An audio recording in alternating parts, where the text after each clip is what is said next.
النادي المنافس ما بيقولش فلان تاريخ النادي. ما عندوش فرض تاريخ النادي.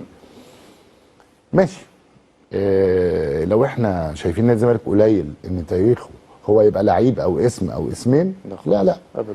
الرمز الحقيقي المفروض يكون النادي. للاسف احنا عندنا بنخترع اسماء، يعني اسماء من ابطال من ورق. فلان هو الرمز. لا، ما احنا معنا. لا، الرمز بيبقى رمز من غير ما تفضل تقول عليه رمز، لان النادي اكبر من اي رمز. خلاص.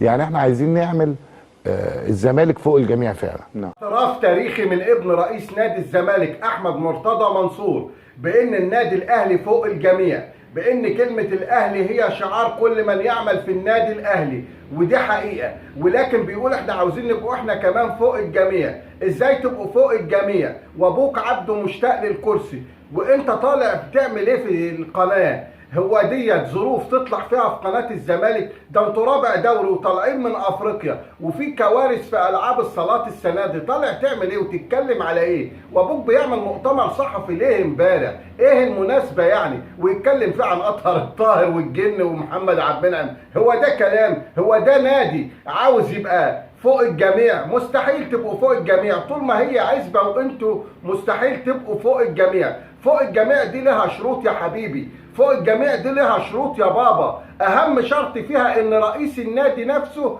يعمل بيها، وان النادي عنده يكون فوق الجميع، مش هو اللي يبقى فوق الجميع، مش هو اللي عاوز اسمه يتردد 24 ساعة كل يوم، مش هو اللي عاوز يظهر 24 ساعة كل يوم، مش هو عاوز يبقى كل حاجة في النادي من اول بواب النادي الرئيس النادي يبقى هو يعمل كل حاجة ويقول كل حاجة ويؤمر بكل حاجة. عشان تبقى فوق الجميع زي النادي الاهلي لازم يكون رئيسك شخصية محترمة زي الكابتن محمود الخطيب. لازم رئيس النادي يعمل اللي بيعمله الكابتن محمود الخطيب، واللي كل الاعلام العربي والعالمي بيتكلم عنه في مباراة نهائي افريقيا ضد الوداد المغربي. كابتن محمود الخطيب اولا ما راحش رئيس للبعثة، كان حسام غالي. بين شوطين المباراة رئيس الاتحاد الافريقي ورئيس الاتحاد المغربي والكبار المسؤولين دخلوا جوه في الاستراحة ياخدوا حاجة، يشربوا حاجة، ياكلوا حاجة. يلا يا كابتن محمود وتحايلوا عليه ياما، ما رضاش يدخل. بقى هو الوحيد اللي قاعد في المقصوره، وهو قاعد في المقصوره وشفنا الفيديو الشهير وهو بيصلي بين الشوطين الكابتن محمود الخطيب. بعد نهايه المباراه كلنا شفنا اللي حصل واللي كل العالم بيتكلم عنه. حسام غالي اتحايل عليه، حسام غالي بقى والنبي يا كابتن يلا يا كابتن انزل، يلا يا كابتن انزل سلم الميداليات. رفض الكابتن محمود الخطيب. هو ده الاهلي فوق الجميع، لان رئيس النادي نفسه شايف ان النادي بتاعه هو اللي فوق الجميع، مش هو اللي فوق الجميع. تخيل معايا يا احمد يا مرتضى اللي طالع تعمل ايه في القناه؟ لو انتوا اللي لاعبين 6 نهائي افريقيا اخر 7 سنين، لو انتوا اللي واخدين اخر 4 سنين 3 دوري ابطال افريقيا، لو انتوا اللي هتروحوا كاس العالم ل9 مرة، كنت عملتوا ايه في النادي؟ وبعدين يا حبيبي في رموز لكل نادي، مفيش حاجه اسمها رموز من ورا. هو حسن شحاته اللي انتوا كرشتوا ابنه من القناه واللي انتوا بتعاملوه اسوأ معامله، حسن شحاته ده شويه في النادي؟ ده تاريخ حسن شحاته كلاعب وكمدرب بيك انت واحمد وامير ومرتضى مع بعض ونص نادي الزمالك واللي شغالين في القناه وبيطبلوا بحالهم. ده حسن شحاته ده واخد 3 افريقيا مع منتخب مصر. ده حسن شحاته ده تقييمه مع مدربين العالم الكبار. ده حسن شحاته ده يا احمد يا مرتضى منصور حاجه كبيره جدا جدا. احنا كنادي الاهلي بنقدروه وبنحبوه جدا جدا جدا بسبب بطولاته اللي خدها لمصر.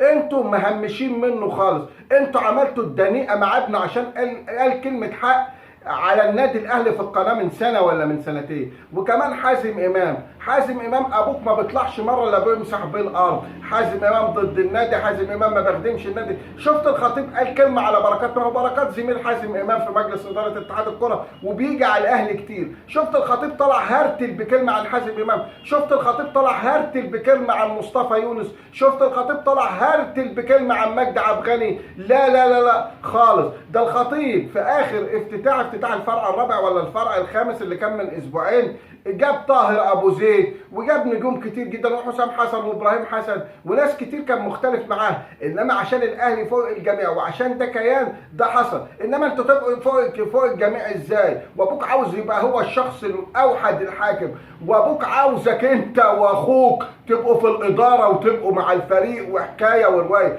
في الاهلي شفت بنت الخطيب في مجلس الاداره، شفت بنت الخطيب شغاله في القناه، مفيش كلام من ده. حتى اسامه حسني اللي بتقول عليه نسيب الخطيب واخد بنت الخطيب شغال في القناه، اسامه حسني شغال بمجهوده يا حبيبي. اسامه حسني كان لاعب مميز جدا جدا في النادي الاهلي، ولا نسيت الجون الثالث والرابع فيكم في ماتش الكاس 4-3؟ مين اللي جابهم؟ مش اسامه حسني اللي جابهم؟ واسامه حسني جاب بطوله افريقيا للاهلي وجاب حاجات كتيره، فشغال في القناه انه لاعب في النادي الاهلي. انما انت بمناسبه ايه في نادي انت طالع ليه؟ وابوك طالع ليه؟ مؤتمر صحفي مهزله، ابوك طالع العالم كله بيضحك على ابوك، اطهر الطاهر وجون الاهلي، وده حاجات عيالي خالص ما تتقالش من رئيس نادي محترم. وبعدين ابوك قال ايه؟ انا خلاص سبت لهم النادي من شهر ومشيت. بعدها باسبوع الراجل في النادي وعامل مؤتمر صحفي عبده مشتاق.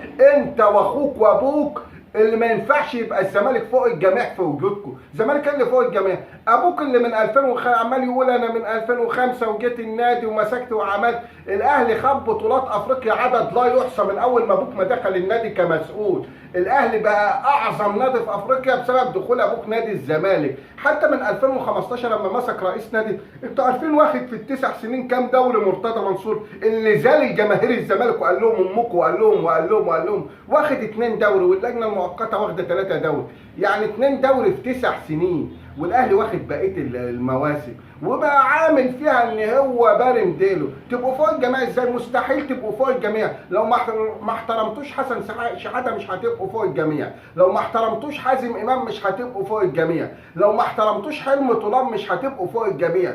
فوق الجميع دي انت وابوك واخوك تاخدوا دوره تدريبيه عند عمكم محمود الخطيب عشان تبقوا فوق الجميع وزي النادي الاهلي. رجاء من حضراتكم الاشتراك في قناتي وتفعيل الجرس. شكرا.